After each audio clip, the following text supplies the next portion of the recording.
Today's reading is the Beatitudes as recounted by Matthew. When Jesus saw the crowds, he went up the mountain, and after he sat down, his disciples came to him. Then he began to speak and taught them, saying, "Blessed are the poor in spirit, for theirs is the kingdom of heaven. Blessed are those who mourn, for they will be comforted. Blessed are the meek, for they will inherit the earth. Blessed are those who hunger and thirst for righteousness, for they will be filled. Blessed are the merciful, for they will receive mercy. Blessed are the pure in heart, for they will see God. Blessed are the peacemakers, for they will be called children of God. Blessed are those who are persecuted for righteousness' sake, for theirs is the kingdom of heaven. Blessed are you when people revile you and persecute you and utter all kinds of evil against you falsely on my account. Rejoice and be glad, for your reward is great in heaven, for in the same way they persecuted the prophets who were before you." Here ends the reading. Thanks be to God. I've been going to church for more than 20 years, and I still don't know what the word blessed is supposed to mean exactly. There are pockets of our country where "I'm blessed" is an appropriate response to the question, "How are you today?" The word doesn't simply conjure up religious connotations. You're as likely to hear the word blessed in the coverage of the Super Bowl this afternoon as in that guy who just annihilated that other guy. Well, he's blessed with God-given talent. You can use it almost as a curse word, an intensifier. Some of you had moms who never got a blessed moment of silence.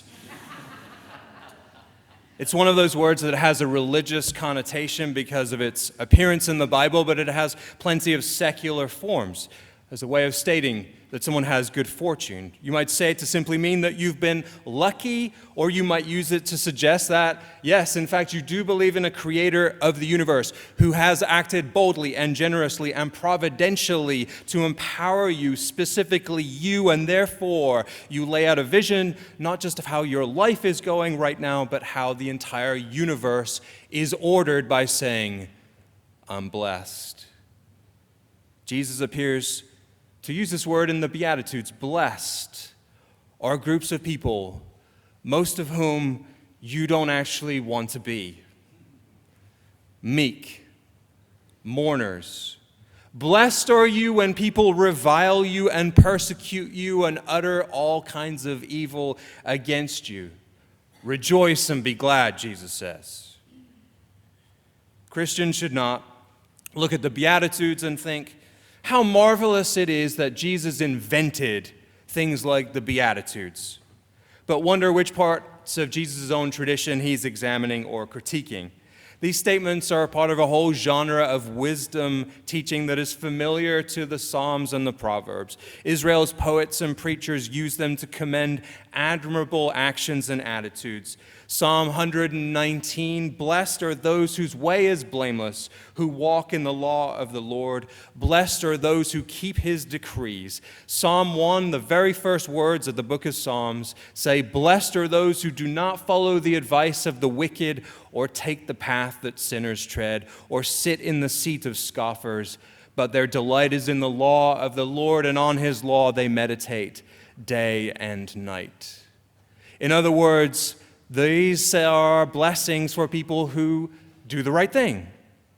Blessed people are religious enough or wise enough, and when the Psalms were written, those two things may have been the same thing, religious and wise. If you kept all the commandments, you're blessed. If you stay on the right path, you're blessed. And the evidence for this was in the bearing of children and in the appearance of fortune and the ways in which you accumulated honor for yourself, your family, and your community.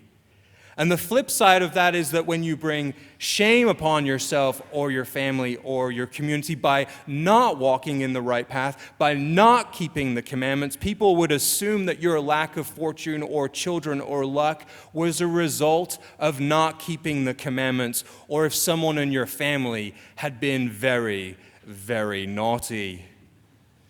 And it's into this breach that Jesus' words become clear, where the psalmist describes a blessed state or an honored position as doing the right thing or believing the right thing. Jesus asserts that the same kind of honored state belongs to those who are often viewed as being laden with shame, yet did nothing to accumulate that shame. He's back to talking about a particular kind of debts that people have. In this case, the debt of shame, the burden of appearing weak, the carriers of crosses, for actually being honorable people, for being people of decency, for people having the temerity to be in mourning, for people being alive to the needs of others. Precisely because they're decent or honorable or alive to the needs of others, they are now painted with a brush of shame. Jesus is not saying that walking in the right paths of following all of the commands or being prosperous is now bad, and that being meek and merciful or a mourner is good. He's saying that in addition to those who are lifted up in the Psalms as those who have honor, here are a multitude of others who have also accumulated honor. And if you want a currency that is worth trading in Jesus' day, dollars won't get you far. Euros won't buy you any favors. You've got to have honor. Honor for yourself. Honor for your family. Honor for your community. Without that, you cannot trade. Without that, you cannot barter. Without that, you cannot get ahead. You cannot enable your children to marry well. You cannot possibly prosper in Jesus' day without honor. And so Jesus takes the traditional teaching and blows it wide open. Blessing and honor are not just for the best people, but for the people. But this is just the beginning. Now, I bet when you got up this morning, your first thought was, I can't wait to get to church to listen to the preacher. This is step one, step two, now step three. To listen to the preacher talk about the narrative structure of the Gospel of Matthew. Those preachers, they've been way too free with the personal anecdotes, so I'd like to hear more about the contrast between Matthew chapter 5 and Matthew chapter 23. And if that was you, you are in luck. Just in case we don't run away with the idea that Jesus' teachings are just nice platitudes about who has honor, and the answer to the question, who has honor, is everyone has honor. Who is blessed? Everyone is blessed. It's not quite that simple. Now, if you would like, I know this is very not UCC, almost anti-UCC. If you'd like to grab those Bibles in the pews and turn them to chapter 23 of Matthew, that would be great.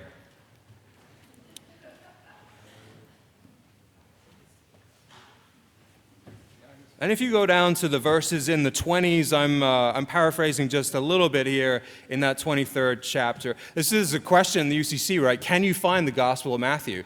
Our Bible Stone kids could, right? Matthew 23, first book in the New Testament, 23rd chapter. Jesus, in this chapter, he is closing out his preaching. Matthew 5 begins his public preaching. Matthew 23, he is now closing his public preaching. And he says, not blessed are you, happy are you, honored are you. He says, woe to you, scribes and Pharisees, for you tithe mint, dill, and cumin, and have neglected the weightier matters of the law, justice and mercy and faith. You strain out a gnat, but swallow a camel. Verse 25, woe to you, scribes and Pharisees, for you clean the outside of the cup and of the plate, but inside they are full of greed and self-indulgence. First clean the inside of the cup, so that the outside also may become clean. Verse 27, woe to you, scribes and Pharisees, for you are like whitewashed tombs, which on the outside look beautiful, but inside they are full of the bones of the dead and all kinds of filth. So you also on the outside look righteous to others, but inside you're full of hypocrisy and lawlessness. And if we were reading that from the lectern this morning, the reader would have said, here ends the reading, thanks be to God? Question mark. Matthew's gospel, though, is structured in such a way that Jesus begins his public preaching by talking about who's blessed. But he now ends it in this way with this list of woes.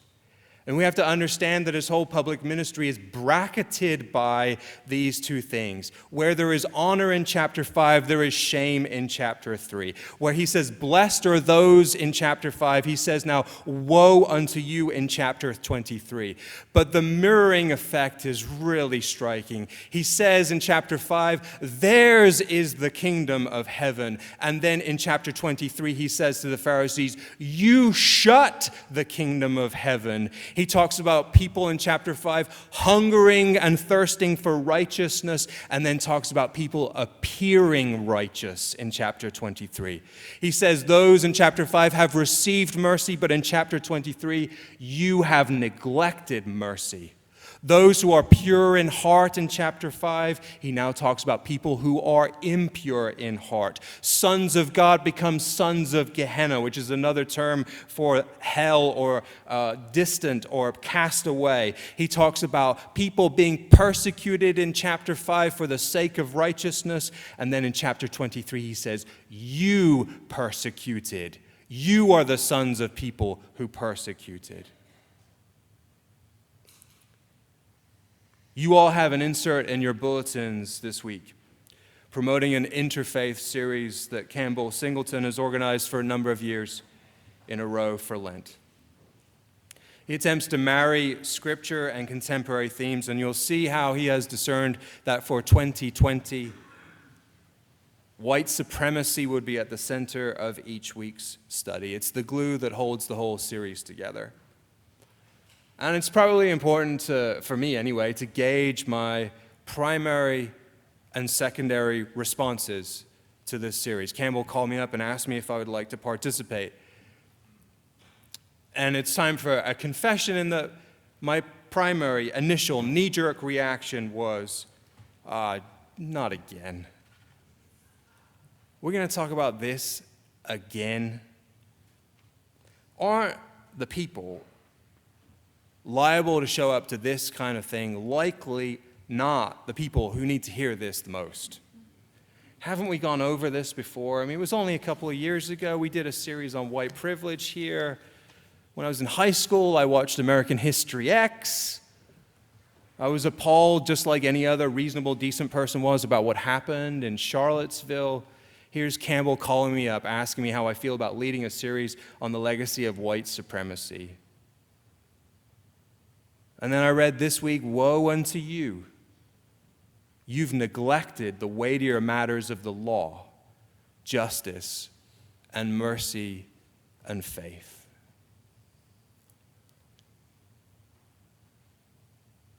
I recently read a book called The World's Fastest Man, which is about Major Taylor. He was a black cyclist in the 1890s and early 1900s. He was really the first black athletic superstar. People used to go to velodromes by the thousands to watch bicycle races. And Taylor, Major Taylor, he was the best. He raced in Europe and Australia, all over North America, and of course, he encountered racism everywhere he went.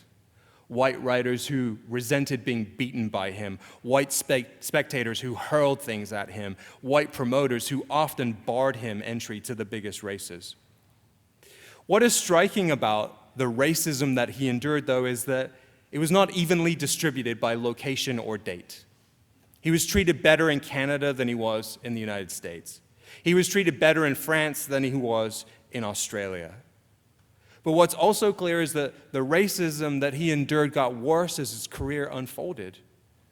When he started out, he moved to Worcester, Massachusetts because of its more tolerant, no, not welcoming, but tolerant atmosphere.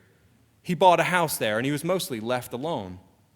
By the end of his career, after Birth of a Nation had been screened in the White House, there were KKK rallies in Worcester, culminating in 15,000 Klansmen and their supporters gathering at the Worcester Fairgrounds in 1924. The locals insisted to anyone who would listen that it was all a bunch of outside agitators, that no one from Massachusetts actually was a supporter of the KKK. And so there were good journalists back in 1924, and they set up shop just outside the fairgrounds because journalists were barred from entry. And they counted how many license plates there were on the cars that came out of the fairgrounds that were from outside Massachusetts. Almost none. It's true that those people who gathered there were just as worked up about French Canadians and Jews and Catholics all taking their jobs. But I was struck by this idea that Major Taylor's life and the racism that he endured became worse as it went along. That this is an affront to my whole perception of how the world works and its progress. See, I've had this idea my whole life that as time goes on, things like racism and anti-Semitism, they get better as time goes by. That there's a clear and obvious arc, a pathway towards enlightenment and progress, and you can make that argument. But for the last few years, I've heard people say that things don't seem to be getting better for them. That the economy is better, but it doesn't feel like it's working for them. That the statistics might say that certain kinds of hate crimes are down, but that doesn't feel true for them. That racism is ebbing, but that's not their experience. And I've wondered, as a white man, if that could really be true. Yet a few weeks ago, I preached at Temple Ner Tamid over in Bloomfield, and during the opening prayers, an usher noticed that one of the windows, that is just a clear, plain window that faces out towards Broad Street, that the blinds were not closed. It was dark outside, and it was light inside the synagogue, and so they went over during the opening music and closed the blinds to make sure that nobody outside could see in. To make sure that nobody could see that a group of Jewish people were gathered all together worshiping on a Friday night. And so a member of the congregation asked an usher, "Did you do that for security reasons?" And he said, "Yeah, we can't be going around leaving the blinds open when we all gather together." So I mentioned a few minutes ago that knee-jerk reaction to the bulletin insert. Here we go again. Here we are again. One more time. Surely not one more time. What do you want me to do? I'm a decent person most of the time. Am I not one who's trying to do his best to treat people well, to deal with others honorably? I'd never in a million years want to trouble the people over at Temple Ner Tamid, or say the kinds of things that Major Taylor heard, or do the kinds of things those Klansmen did up in Worcester, Massachusetts, burning crosses in yards and wishing for a whiter community 100 years ago. I'd never do such things. But saying I'd never do such things is a long way from justice, mercy, and faith. I'm saying that I try to be like the man that the Psalms describes in Psalm 1, someone who tries to do the right thing, rather than choosing to be with the people the Beatitudes describes, which, of course, sometimes describes all of us when we can admit it or be vulnerable enough or have enough empathy. In other words, the gift of the Beatitudes is not merely that they point us toward right behavior for ourselves, but they point us toward a place where the poor in spirit are to be honored fully, where those who have been marginalized are to be honored fully, where those who mourn have a full and proper place at the table, where those who are weighed down because of the sake of righteousness and those who are reviled for the sake of justice are lifted up. The Beatitudes point us far beyond just behaving well ourselves and seeking justice for all. As Martin Luther King said, injustice anywhere is a threat to justice everywhere. We are caught up in that inescapable network of mutuality, tied in a single garment of destiny. Whatever affects one directly affects all indirectly. And that's why the call that comes again and again in the voice of Campbell Singleton and many others to notice that even if we're all right, things aren't all right for everyone. That when our Jewish sister says, things aren't all right for me, I have to close the blinds just to sit in my house of worship, then they can't be all right for me. And when a person of color says, honestly, this is what I'm experiencing, this isn't getting better, I'm telling you, you can talk about the moral arc of the universe all you like, but it isn't getting better. You can be consoled by all the progress that's been made, but when in fact it feels like we are absolutely not progressing, that things might even be getting worse, then things can't be all right for me. And so this is a call for all of us, but perhaps most especially those who recognize their place of privilege, the place of privilege because of wealth or race or gender or anything else. The beginning of one more Black History Month, that all people might lean in, might listen, might consider, might let go of defensiveness and lean into openness, to be consoled that you're not alone in this journey, and to stop believing that just because things are okay for me, they must be okay for everyone. And see again this Black History Month who Jesus proclaims has honor and who he says, woe unto you, even if you believe you're doing the right thing, is justice present for everyone. Peace be with you.